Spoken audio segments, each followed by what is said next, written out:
Hello everyone, it's Amber. Welcome to my channel, or welcome back to my channel. If this is your first time watching me, then bit of a depressing one to start on. As you can see by the title of this video, I today am going to talk about my experiences with cancer and leukemia.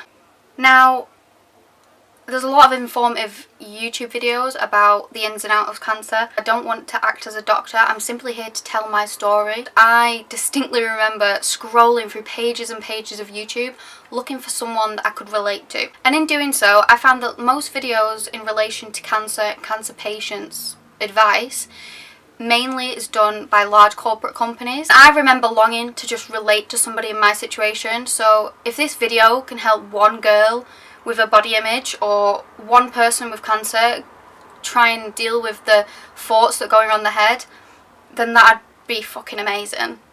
Because I'm quite a deep thinker, I think a lot about the prospect of cancer and the fact that I've gone through it and the fact that the world holds such weight.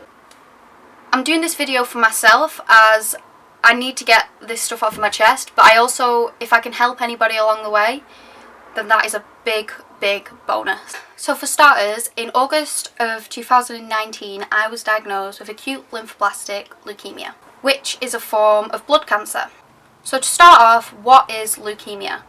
Leukemia is a cancer that starts in the blood forming tissue, which in my case is my bone marrow. It's caused by abnormal or harmful cells attacking the healthy cells, so therefore they are unable to produce red blood cells, white blood cells and platelets. But in my case, I have acute lymphoblastic leukemia. As I said, I don't want to be too statistical, but I just thought I'd get some facts out before I speak. Acute lymphoblastic leukemia is the most common childhood cancer and usually it appears in children up to the age of 18. It's usually more prominent in younger patients between the ages of 4 and 11, and the rate of survival goes down the older you get. So when I was in hospital, I learned a lot about the survival rates and it really intrigued me. Survival rates for people under the age of 18, I believe, is 95%, which is amazing. Whereas if you go over the age of 18, for example, when I was diagnosed I was 19, your percentage actually goes down by 20%.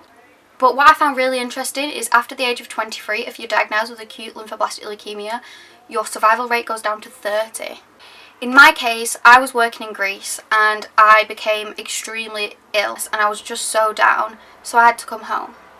This is when I started displaying significant symptoms of leukemia. I'm going to name a few just because I think it's really important to talk about it, because these symptoms aren't things that you would normally go to the doctor about. And for me, I'm kind of a person that'll just not go to the doctor if I can, because I like to convince myself that I'm fine, but I wasn't.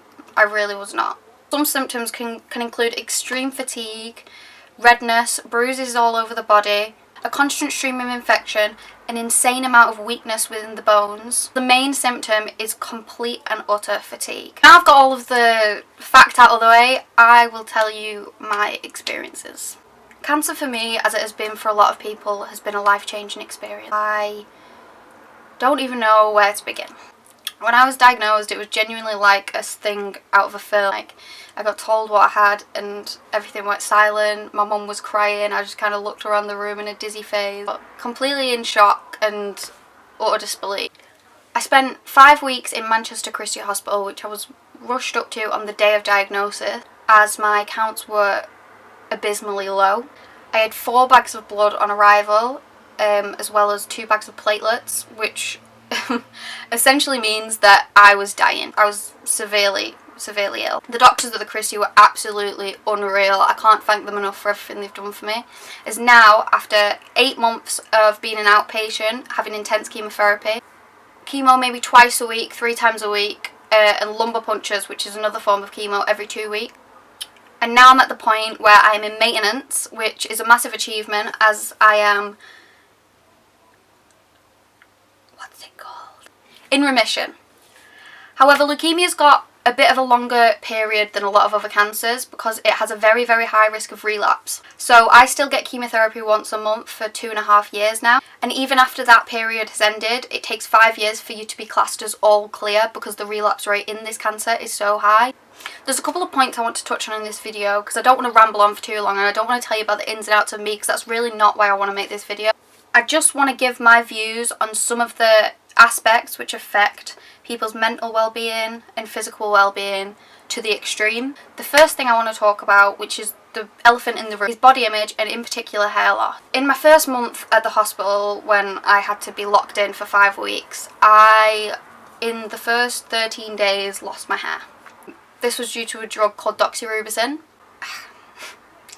I remember just waiting and waiting and waiting, and then it gets to a point where you think that it's not going to happen because there is a very small chance that it might not happen, but it did. No one was at the hospital with me when my hair started falling out in huge clumps, so my nan travelled up to come and see me, and we decided that I should shave it. If I can put a picture up, I will, because this is just the reality of what it's like. The nurse shaved my head, and this was the first time that I cried since diagnosis. I was on a drug called dexamethasone for the entire time of hospital on an extremely high dose, which messes with your mental well-being massively, or it did in my case. It made me stone cold, it made me depressed, and it made my thoughts very, I don't have any other word in my head to say than psychopathic. That's why I didn't cry during diagnosis or all the time I was in hospital, but when I cried when I lost my hair, that's when it got very fucking real for me. I remember looking in the mirror after it had happened and just wanting to crawl up into a ball. And it sounds so stupid because in the grand scheme of things, losing your hair is nothing in comparison to losing your life. It just, as a girl, hurts. I can't speak for a male perspective, but my hair loss made me think that no one will ever love me, or no one would ever want to marry me again, even just at the thought that I was that way. Obviously, looking back on it, that was a very silly way to look at the scenario, but it's just how the brain works when you feel like nothing can go right. And in my case, I didn't think that I had any luck in me, and that was just the next step. But I do want to say, as cringy and as cliche as this sounds, which I actually hate, it just does get better. I mean, now I'm a lot happier with myself. Yeah, I'm not Rapunzel, but you know what? I can look at myself in the mirror and be happy, which is something that I wasn't even able to do before diagnosis. I've spoken to a couple of girls over Instagram that are from the children's hospitals, and I've helped them with the head wraps and also how to apply wigs. If anybody needed help with that, please message me, because I would love nothing more than to help. They do give you a bit more confidence, and also it keeps your head nice and warm. I do realise now that I was relying on my wigs to keep me happy, which was not the healthy thing to do. It should boost your confidence, but it shouldn't be something you rely on to have happiness. Oh, fuck my window. The next thing I would like to talk about is chemo in relation to friendships. So in my case, I found that I lost a lot of friends when I got cancer, which isn't the normal thing that you'd think. I genuinely think that it's because you realise a lot more what people are like. So in my case, I realised that a lot of people that I thought I was close with were actually just people that used me to go around town with or go for drinks with. Even some of my best friends I have found weren't how I thought they would be. And it's okay to think like that, because it's a moment where you need people. When they're not there for you like you thought they would be, it hurts. But I will say, it also brings out how amazing some friendships can be. A couple of you watching, because I know you'll be watching, because you support everything I do, you know who you are, you're amazing, and you have been my rock throughout this entire thing. It's okay to lose friendships because of this, but just know that the friendships that you do keep will be a lot stronger. I know in my case, my friends came to hospital and swarmed me with gifts and cards and everything, and they were all just so loving. It really does show you how nice humanity can be sometimes. The next thing I'd like to talk about is chemotherapy. A lot of people either don't and will never experience chemotherapy, or you may be going into chemotherapy and want to know what it's like, so I'm just going to touch base on some of the things that people might ask. So in my chemotherapy, I had doxorubicin, vincristine, cyclophosphamide, and I also had another chemo which was in my lumbar punctures that I got every 2 weeks. Everyone reacts to chemo differently, but I usually got extreme sickness and fatigue and tiredness and bruises, which is a bit weird because it's also the effects and symptoms of leukemia. It may seem strange because obviously something that's helping you shouldn't in general terms be hurting you. So I think that's another thing that I found hard to wrap my head around. There were times where I wanted to give up. There were times where I was going to ring and stop treatment and just put myself in such harm's way. because it's just horrible and there's no sugarcoating it. But there are ways of getting by. A couple of my chemo tips would be, for one, I would say bring a lot of things to keep you busy when you go to a chemo appointment, because it's not as quick as you'd think it would be. Half the time that you're at an appointment, especially as an outpatient, is more likely to be waiting for the chemo than getting the chemo itself. Afterwards, obviously, as doctors would say, take it easy. I liked ginger flavoured sweets to help with my sickness, along with my anti-sickness drugs, as I felt that it really did help. You can't feel bad for having to do less, because that's just how it's going to be. But I promise you, when you get to a point like me in maintenance, it does get better and you can handle the symptoms a lot better. Because even with my once a month chemo, I do get symptoms and I do get sickness. The next point is, once again, quite depressing, but I'm going to talk about feeling and how we feel. I know that when I first got diagnosed and I was bombarded with, those kind of looks, I know that sounds so ungrateful, but like when people talk to you in a way that sounds like you're lesser than, even if it's out of sympathy, it can make you feel a bit shit. It just reiterates that you're not well, and although sympathy comes from a good place, it can make someone feel small, which in my case, that's how I felt. And you shouldn't feel bad for feeling like that. You can feel however the fuck you want. If you want to be angry, if you want to be sad, you do it. Whatever coping mechanism helps you, it's fine. Another thing I'd like to say is you don't have to be a great person. Now, I know this sounds like a weird thing to say, but I believe when you're ill, you kind of get made out like you are great and you have this great moral compass, but in reality that's just not the case. I'm a raging drunk and I can get rowdy and I can be a bitch, and that's fine, because that's how I am. Sometimes, I'm not like that all the time, obviously. And then my final point is depression. Now, obviously, I'm not a mental health expert and I would not be able to give you the right advice of what to do, but all I can say is my own experiences. January this year, I decided to go seek mental health advice. I've had problems with my mental health since I was young, just from issues in my life, but cancer obviously made it a lot worse. And the doctor both decided it was the best thing for me to do to go on antidepressants.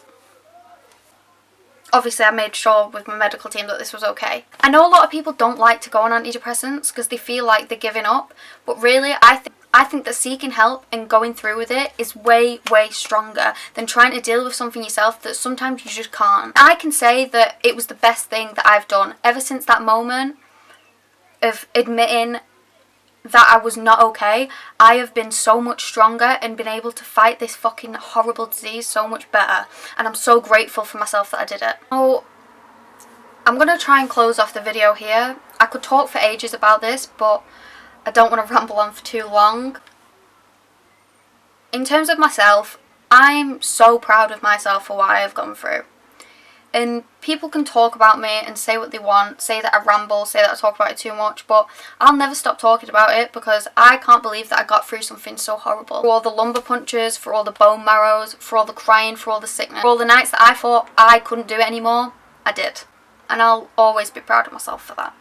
And I hope that if there are any girls watching this, or any boys, or anyone struggling that wants advice or help, do not hesitate to message me, because I would love to help anyone that I can and spread the message that it does get better and it can get better. Getting diagnosed with cancer is not a death sentence. I am proof that it gets better. I'm now happy, I'm living my life, I'm doing something creative that I've wanted to do for ages that I didn't do out of fear of being judged, but now I couldn't give a fuck. In maintenance, you reflect on your past intenseness a lot, and yeah, it's hard to think back to, but I tell you what, it just shows how tough I was. I would really urge everyone to go support the cancer charities, Cancer Research, Teenage Cancer Trust, all of those things, because they helped me so much during treatment. I was actually just in a Cancer Research ad. I might add a clip in if I can, or a picture, I don't know. I know my main thing has been wanting to share my story, and if it can help someone, that would be amazing. I'm not sure how to end this once again, but if anybody has any questions or wants me to speak about any other topics relating to this, feel free to tell me in the comments. It would mean the world if you subscribed, left a like, shared this with your friends. This is probably the most personal video I ever will make. Thank you for coming back to my channel, and I shall see you next time.